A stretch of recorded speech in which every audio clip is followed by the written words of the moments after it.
Hi everyone, in today's video we're going to look at how foreign trained doctors can practice in Canada.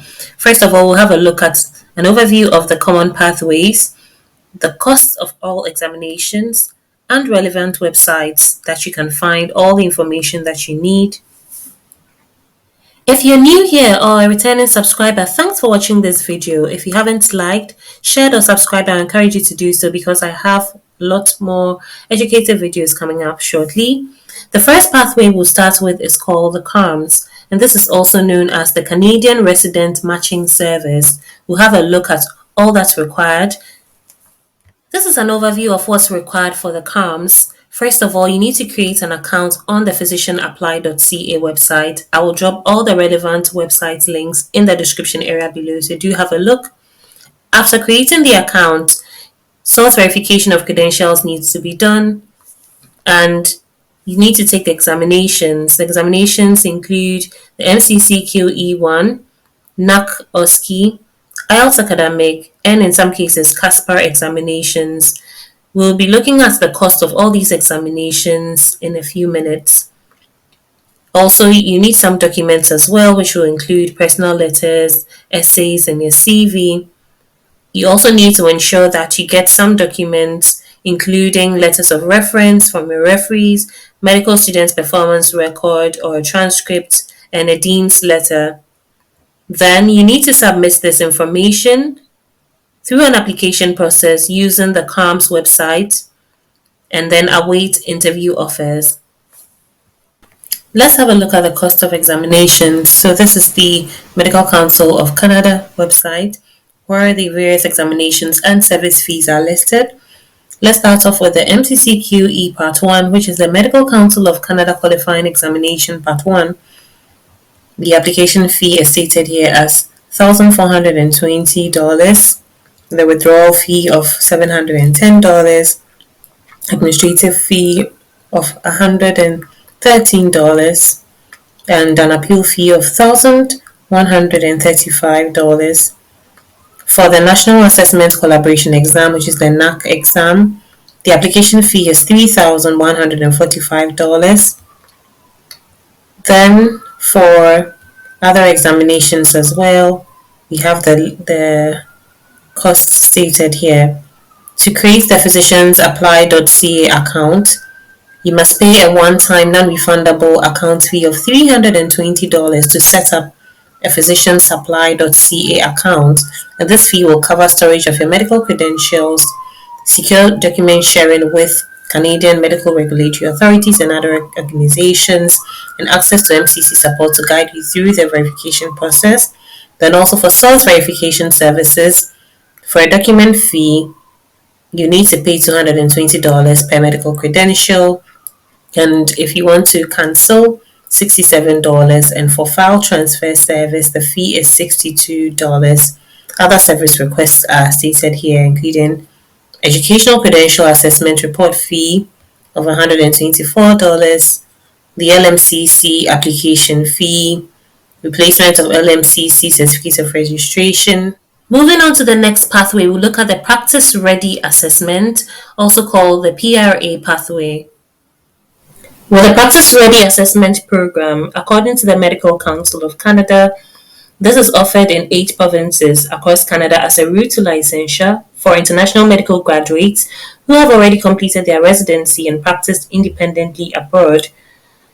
Looking at this in detail, according to the Council, this is to ensure that internationally educated physicians possess the appropriate clinical skills and knowledge to provide quality patient care in Canada. Each participating province offers a practical assessment program where candidates work under supervision and are evaluated over a period of 12 weeks with the aim of obtaining an independent license to practice in Canada. And the focus is on meeting the needs of both underserved rural and remote communities as well as urban areas in Canada, with return of service commitment ensuring employment for successful PRA candidates. There's further information on what you need to know as an applicant.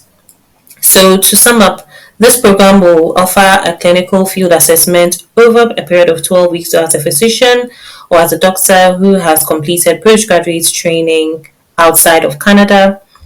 You will work under supervision for a period of 12 weeks, and after completion, you must complete a return of service in a rural area of the province of assessment.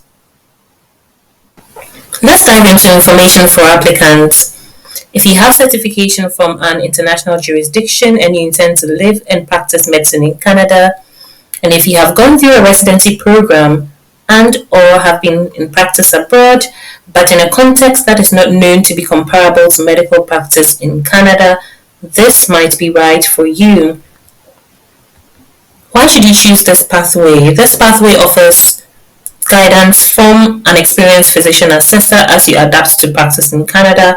It also provides crucial support in medical care in underserved areas in Canada, and it helps to secure employment in a rural area in the province of assessment upon successful completion of the program and the granting of a provisional license.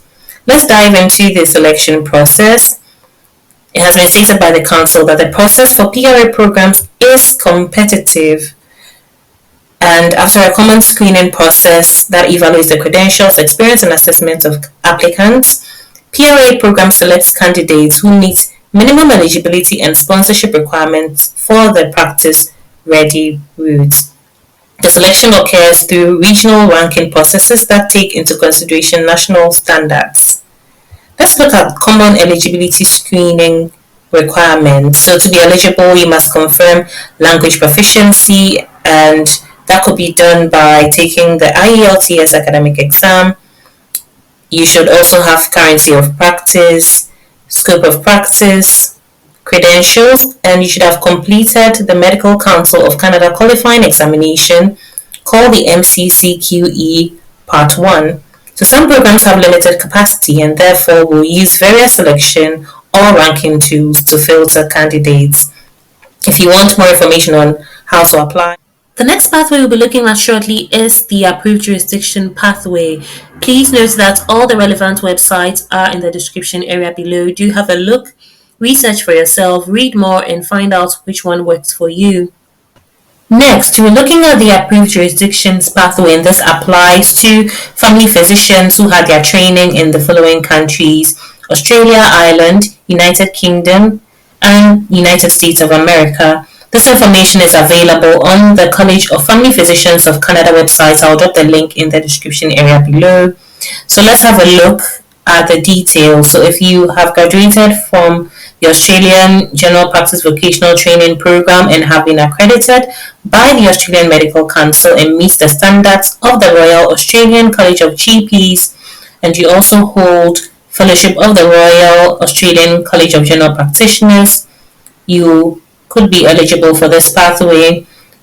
All the details for the other countries are stated here as well. If you are in the UK or if you have graduated from the General Practice Vocational Training Program in the UK and have been accredited by the General Medical Council and meets the standards for the RCGP and also hold membership of the Royal College of General Practitioners, you could be eligible for this pathway. And if you are a graduate of Family Medicine Residency Training Program and have been accredited by the Accreditation Council for Graduate Medical Education and you hold a diplomate of the American Board of Family Medicine designation, you could be eligible for this as well. The application process is highlighted here. The first is to complete the online self-assessment questionnaire. If you're eligible to apply, you become a member of the College of Family Physicians in Canada, and then you'd complete the online application and pay a $500 non-refundable fee, register your credentials with the Medical Council of Canada's Physician Credentials Repository through the physiciansapply.ca website. All these useful information will be in the description area below. These are the documents needed: your medical degree, postgraduate family medicine training, credentials, certification in family medicine, and a certificate or letter of good standing or professional status which is not older than 6 months from the licensing body, a letter of good standing not older than 6 months from the certifying body. Details for respective countries, that's Australia, Ireland, United Kingdom, and the United States, are also stated here.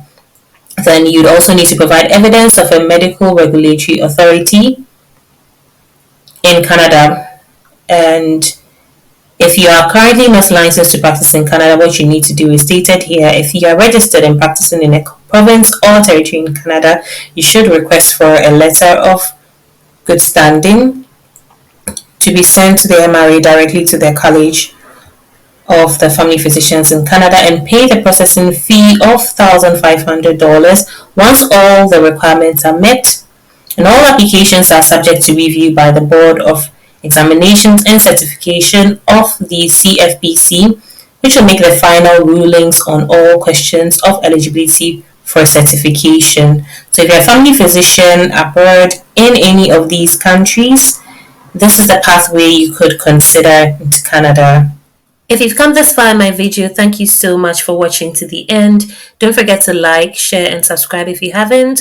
Please leave a comment if you want to be signposted in detail to regular free webinars on the pathways to Canada, as well as some educational materials for preparation for the various exams. See you in my next video. Bye now.